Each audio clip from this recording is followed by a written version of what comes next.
Hey guys, welcome back to our channel. আমার নতুন একটা ভিডিওতে তোমাদের সবাইকে অনেক অনেক স্বাগত। তো কেমন আছো তোমরা? আশা করি ভালো আছো। আর এখন হচ্ছে সন্ধে 6টা। আমি চলে এলাম তোমাদের সামনে একটা নতুন ভিডিও নিয়ে। আর এটা হচ্ছে রান্নার একটা ভিডিও।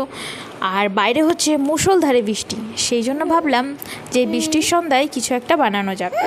আর দেখবে বাইরে যখন বৃষ্টি পড়ে তখন আমাদের সবারই কিছু না কিছু একটা খেতে ইচ্ছে করে। আর তাই ভাবলাম অন্য দিন তো তেলে ভাজা বানানো হয়, আজকে আমি এমন কিছু একটা বানাবো যেটা ফাস্ট ফুড, অথচ তুলনামূলকভাবে অন্যান্য ফাস্ট ফুডের থেকে অনেক হেলদি। আর সেই জন্যই আজকে আমি নিয়ে এসেছি চিকেন। তো তোমরা বুঝতেই পারছো আমি কি বানাবো, আশা করি বুঝতে পেরে গেছো। চলো আমি তাও আরেকবার বলে দিই। আজকে আমি বানাবো স্টিম মোমো। আর স্টিম মোমো বানানোর জন্য আমার যা যা লাগবে সেগুলো আমি আগে থেকেই কেটে ধুয়ে রেডি করে রেখেছিলাম। তার কারণ সন্ধ্যের সময় কিছু বানাতে এলে দেখবে পাশে থেকে বর ছেলে সবসময় আওয়াজ দিতে থাকে, কী গো হয়েছে আর কতক্ষণ। তো আমার বাড়িতেও সেম, তার ব্যতিক্রম নয়। আর তখন কিন্তু অনেকটাই সময় লেগে যায় যদি সব কিছু ভিডিওতে দেখাতে যাই। সেই জন্য ভাবলাম আজকে কাটাকাটি সমস্ত কিছু রেডি করে তারপরে ভিডিও করতে শুরু করব। আর ভিডিও করব বলে যে এইসব বানাচ্ছি এমনটা কিন্তু নয়, আসলে বাড়িতে এগুলো খাওয়ার জন্য বানাচ্ছিলাম। সেই জন্য ভাবলাম তাহলে ভিডিওটা করেই ফেলি। আগে থেকে কোনো প্ল্যানিং ছিল না ভিডিও করার। তো যাই হোক, দেখো মোমো তো বানানো ভীষণ, যেভাবে বানাই সেগুলোই আমি তোমাদের সাথে শেয়ার করছি। এদিকে দেখো প্রথমে আমি চিকেনটাকে একটু লবণ দিয়ে আর একটু সর্ষের তেল দিয়ে আমি একটু মিক্সার গ্রাইন্ডারে পেস্ট করে নিলাম। আর আমি আগে থেকে পেঁয়াজ কুচি রেখে দিয়েছিলাম, সেটা তো একটু লবণ দিয়ে মাখিয়ে নিলাম।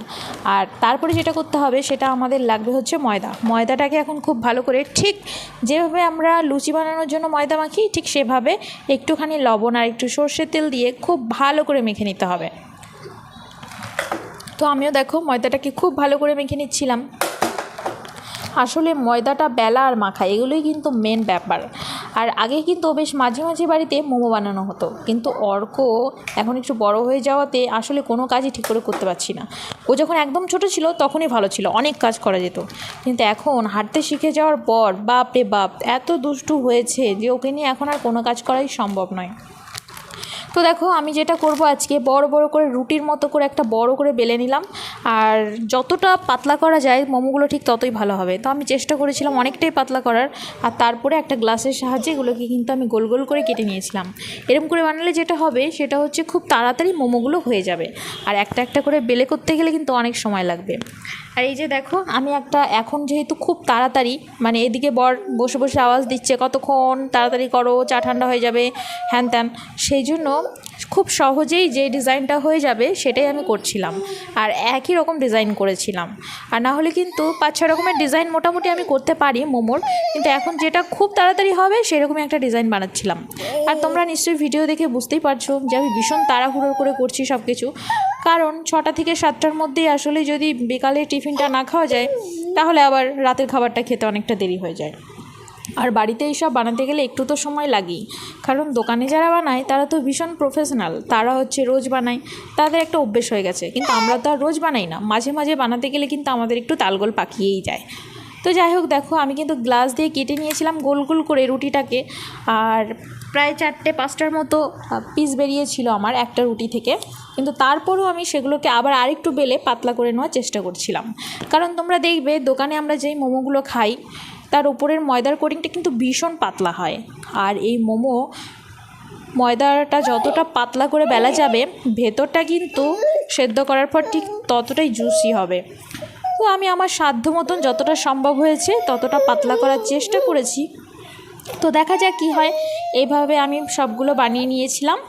আর মোটামুটি আমি যেহেতু মোমো সেদ্ধ করার জন্য দোকানে যেসব জিনিসগুলো থাকে সেগুলো তো আমার কাছে নেই, আমার কাছে ঘরে যেসব জিনিস আছে সেইগুলো দিয়েই আমি সেদ্ধ করার চেষ্টা করব বা বানানোর চেষ্টা করছি আর কি।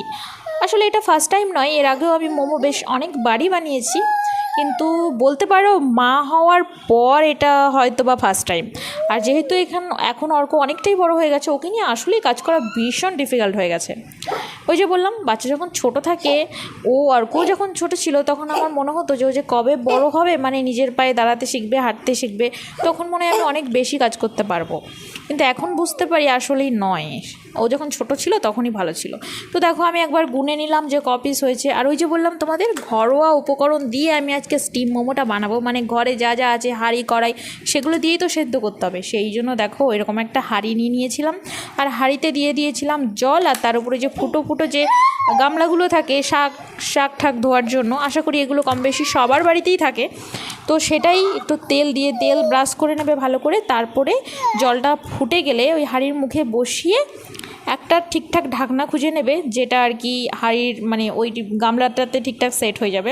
তারপরে মোমোগুলোকে সাজিয়ে সেদ্ধ করে নেবে। আর দেখো কথা বলতে বলতে আমি যে মোমোগুলোকে সাজিয়ে সেদ্ধ বসিয়েছিলাম সেটা আর ভিডিও করতে মনে নেই। তো যাই হোক সরি। তারপরে দেখো এই যে চলে এসেছি, আমার প্রথম ব্যাচের মোমো কিন্তু সেদ্ধ করা হয়ে গেছে, এই যে তোমাদেরকে দেখিয়ে দিলাম।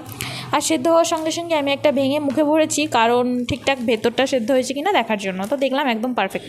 তো দেখো বানানোর পর দেখতে ঠিক এইরকম হয়েছিল, আর খেতেও কিন্তু ভীষণ ভালো হয়েছিল, সবার পছন্দ হয়েছিল। এই ভিডিও